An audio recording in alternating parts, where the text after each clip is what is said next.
I'm speaking erroneously for the safety of myself, my family, my farm workers, and especially for the safety of my rhinos.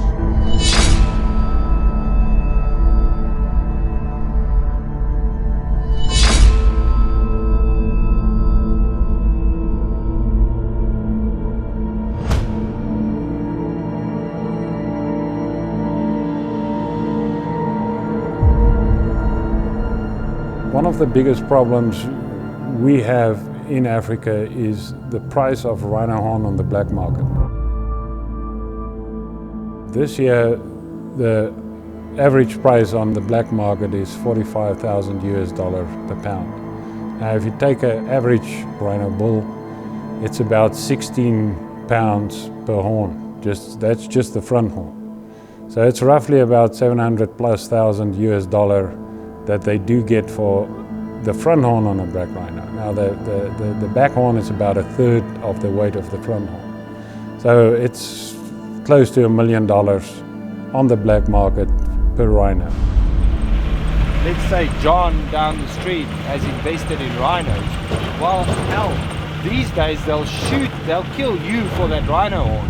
So that farmer is literally putting his life on the line to save that animal, to save that species.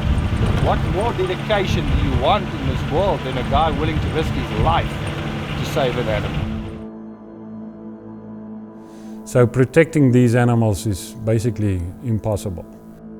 If there's no money in a rhino horn, they won't come and poach them.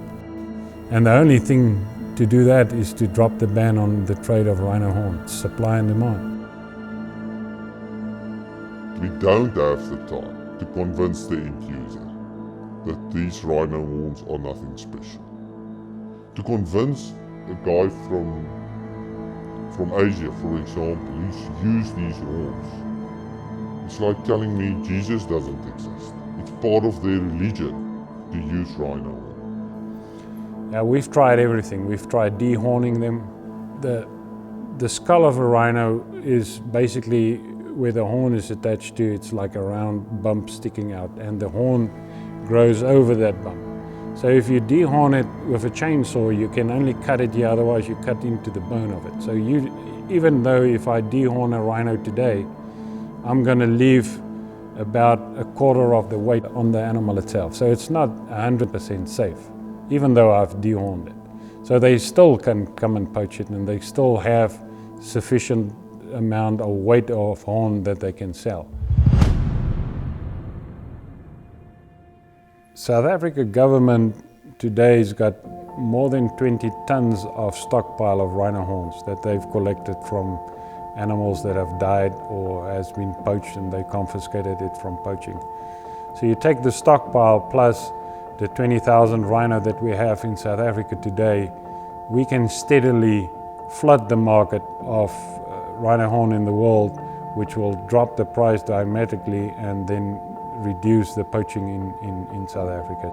We as rhino owners can supply that demand without killing the animal. We can harvest the horns without any consequences to the animal.